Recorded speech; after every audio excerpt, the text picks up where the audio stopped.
TPP colony সমাজ কল্যাণ ও সোনালী যুব সংঘ কর্তৃক আয়োজিত ফুটবল টুর্নামেন্টের সমাপনী খেলা ও পুরস্কার বিতরণী অনুষ্ঠান গত 29 নভেম্বর বিকাল 4 ঘটিকায় টিপিপি কলোনি সমাজ কল্যাণ মাঠে অনুষ্ঠিত হয়। এ সময় প্রধান অতিথি হিসেবে উপস্থিত ছিলেন বিএনপির জাতীয় স্থায়ী কমিটির সম্মানিত সদস্য জননেতা আমির খসরু মাহমুদ চৌধুরীর সুযোগ্য সন্তান আন্তর্জাতিক বিষয়ক উপকমিটির সদস্য ইসরাফিল খসরু মাহমুদ চৌধুরী। খেলার কি শক্তি আমরা দেখতে পাচ্ছি না? খেলাধুলার কি শক্তি?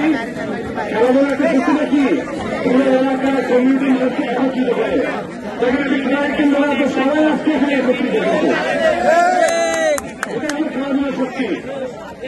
এবং বর্তমান যে বাংলাদেশ যে আন্দোলন আমরা দেখলাম, তরুণদের আন্দোলন, ছাত্র জনতা আন্দোলন, এই আন্দোলনে কিন্তু আমাদের তরুণরা যেভাবে মৃত্যুর ভূমিকা পালন করেছে, তাই না? আমাদের তরুণদেরকে আমাদের উজ্জীবিত করতে হবে, এই ভালো কাজে সহায়তা করতে হবে। তার একটা মাধ্যম হল ক্রীড়াঙ্গন। আমরা যদি আমাদের এলাকার ছেলেদেরকে এবং মেয়েদেরকে খেলাধুলা সম্পর্কে রাখতে পারি, ভালো কাজে সম্পর্কে রাখতে পারি, তারা কাজে নিয়োজিত হবে না। কাজে একটা রাজনৈতিক দল হিসেবে আমাদের কিন্তু দায়িত্ব জনগণের সঙ্গে সম্পৃক্ত থাকা। খেলাধুলা হলো জনগণের সম্পৃক্ত একটা মাধ্যম।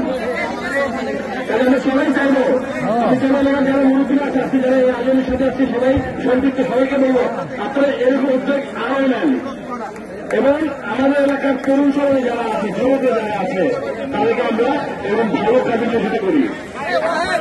টিপিপি কলোনি সমাজ কল্যাণ পরিষদের সভাপতি মোহাম্মদ মুজিব উদ্দিনের সভাপতিত্বে ও মনসুর আলমের সঞ্চালনায় বিশেষ অতিথি হিসেবে উপস্থিত ছিলেন চট্টগ্রাম মহানগর বিএনপির যুগ্ম আহ্বায়ক শফিকুর রহমান স্বপন। প্রমাণ করেছে আমাদের অঞ্চলটি সম্প্রীতি বজায় রেখেছে এবং সবচেয়ে আমরা উপভোগ করেছি সারা রাষ্ট্রকালের ভাষ্যকারটি আর উপভোগ খেলা উপভোগ করেছি।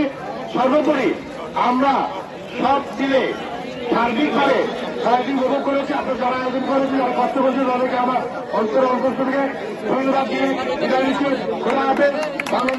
বাংলাদেশ রেলওয়ে শ্রমিক দলের কেন্দ্রীয় সাধারণ সম্পাদক advocate M R Manju, Chittagong মহানগর বিএনপির যুগ্ম আহ্বায়ক আব্দুল হালিম শাহ আলম, খুলশী থানা বিএনপির আহ্বায়ক মনিরুল ইসলাম মনির সহ যুবদল ও স্বেচ্ছাসেবক দলের নেতৃবৃন্দ সমাপনী খেলায় টিপিপি কিং চ্যাম্পিয়ন ও মহামেডানকে রানার্স আপ ঘোষণা করেন। এ সময় প্রধান অতিথি চ্যাম্পিয়ন ও রানার্স আপ দলের হাতে প্রাইজ মানি ও সম্মাননা স্মারক তুলে দেন।